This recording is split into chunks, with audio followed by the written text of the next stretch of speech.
Hello friends, KL90 Sreethu വ്ലോഗ്സിന്റെ പുതിയൊരു വീഡിയോയിലേക്ക് എല്ലാ കൂട്ടുകാർക്കും സ്വാഗതം. ഇന്ന് നമ്മൾ ഡിസ്കസ് ചെയ്യാൻ പോകുന്നത് നൂറയുടെ ജീവിത അനുഭവമാണ്. നൂറയും ആദിലയും നമുക്ക് എല്ലാവർക്കും അറിയാവുന്ന ഒരു വ്യക്തിയാണ്. പേഴ്സണലി പറയുകയാണെങ്കിൽ എനിക്ക് നേരത്തെ അവരെ ഇഷ്ടമല്ലായിരുന്നു, പക്ഷേ ഇപ്പം നല്ല രീതിയിൽ ഞാൻ ഇഷ്ടപ്പെട്ട് വരുന്നുണ്ട്. ഞാനെന്നല്ല, നമ്മുടെ പല മലയാളികളും പല കമന്റ് ബോക്സ് ഞാൻ എടുത്ത് നോക്കുമ്പോൾ അവരെ ഇഷ്ടപ്പെടുന്നുണ്ട്. ഇന്നലത്തെ നമ്മുടെ ബിഗ് ബോസിലെ ടാസ്ക് ആയിരുന്നു ജീവിത അനുഭവം പങ്കുവെക്കുക എന്നുള്ളത്. അപ്പോൾ നമ്മുടെ നൂറയുടെ കുട്ടി ബാല്യത്തെക്കുറിച്ച് സംസാരിക്കുകയാണ്. അപ്പോൾ നൂറയ്ക്ക് നേരിട്ട 2 കാര്യങ്ങളാണ് നൂറ വെളിപ്പെടുത്തുന്നത്. അത് നമുക്ക് ആദ്യം ഒന്ന് കേട്ട് നോക്കാം, അതിനുശേഷം നമ്മുടെ വീഡിയോയിലോട്ട് വരാം. എന്റെ ചൈൽഡ്ഹുഡ് എന്ന് പറയുന്നത് എനിക്ക് തീരെ ഓർക്കാൻ ഇഷ്ടമല്ലാത്ത ഒരു കാര്യമുണ്ട്. ലൈക്ക് ഞാൻ 2 വട്ടം അബ്യൂസ്ഡ് ആയിട്ടുണ്ട്. ഞാൻ ഇതുവരെ ആരോടും പറഞ്ഞിട്ടില്ല. എന്റെ പാർട്ട്ണറിനോടും എന്റെ രണ്ടാമത്തെ അനിയത്തിനോടും അല്ലാതെ ഞാൻ വേറെ ആരോടും പറഞ്ഞിട്ടില്ല. ഒരു 8th 9th ആ ഒരു ടൈമില് എങ്ങനെയാണെന്നൊന്നും ഞാൻ പറയുന്നില്ല. പിന്നെ സൗദിയിൽ നിന്ന് ഞാൻ ട്യൂഷനൊക്കെ പോവുമായിരുന്നു. ആ ഒരു ടൈമില് പായൊക്കെ ഇട്ടിട്ടാണ് ഇറങ്ങുക. ബുദ്ധിമുട്ടില്ലാത്ത പ്രായമാണല്ലോ. ഞാനും എന്റെ അനിയത്തിയും കൂടിയാണ് പോവുക. അപ്പോ എന്താ പറയാ, ഒരാള് എന്നോട് വെച്ച് ഒരു കടയിലേക്കുള്ള വഴി കാണിച്ചു തരുമെന്ന് വെച്ച്. അപ്പൊ ഞാന് കാണിച്ചു. ഞാൻ വണ്ടിയാണ്, എനിക്ക് അറിഞ്ഞൂടെ, ഞാൻ ചെറിയ കുട്ടിയാണല്ലോ. 8ാം ക്ലാസ്സിലൊക്കെ പഠിക്കുന്ന കുട്ടി എന്ന് പറയാം. ബുദ്ധിയും വിവരമൊന്നും വെക്കാത്തൊരു പ്രായം. അങ്ങനെ അയാള് എന്നോട് പറഞ്ഞ ഒരു കടയിലേക്കുള്ള വഴി കാണിച്ചു തരുമെന്ന് വെച്ചാൽ. എന്റെ ഉപ്പൊക്കെ ഒരു കടയാണ്.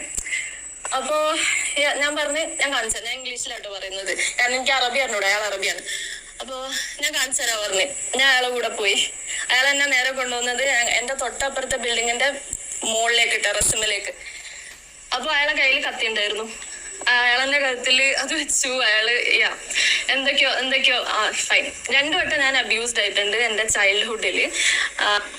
കാര്യങ്ങളൊക്കെ ഉണ്ടായിരുന്നു. പക്ഷെ എനിക്ക് എന്റെ പാരന്റ്സിനോടും അത് ഷെയർ ചെയ്യാൻ അങ്ങനെ പറ്റിയില്ലായിരുന്നു ആ ഒരു ടൈമിൽ. കാരണം ഓലെന്ത് വിചാരിക്കും, ഓൽക്ക് വിഷമാവോ ആ പറഞ്ഞാല്, ഇനി ഓലത് കേട്ട പോലെ എന്താക്കി റിയാക്ട് ചെയ്യുക, എന്നെ ഇനി വീട്ടിൽ തന്നെ ഇടുവോ, അടിച്ചിടുവോ.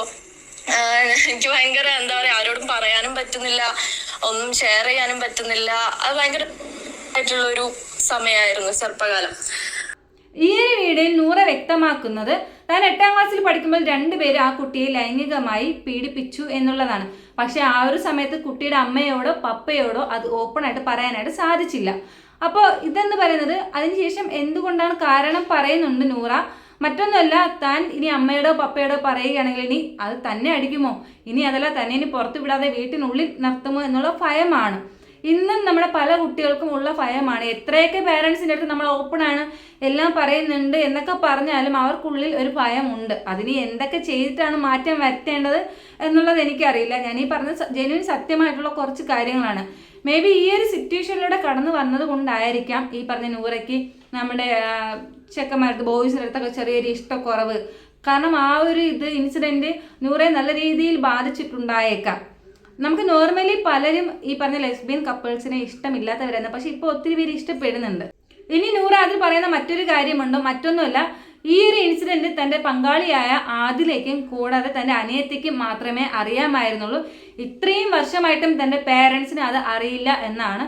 അപ്പോൾ ഈ ഒരു ബിഗ് ബോസ് എന്ന് പറയുന്ന പ്ലാറ്റ്ഫോം വഴി തൻ്റെ പേരൻസ് ഈ ഒരു കാര്യം അറിയുമ്പോൾ തീർച്ചയായിട്ടും അവർക്ക് വേദന ഉണ്ടാകും. അവരിതിനെ എങ്ങനെ കാണും എന്നുള്ളത് എനിക്കറിയില്ല. ഉറപ്പായിട്ടും വേദന ഉണ്ടാകും.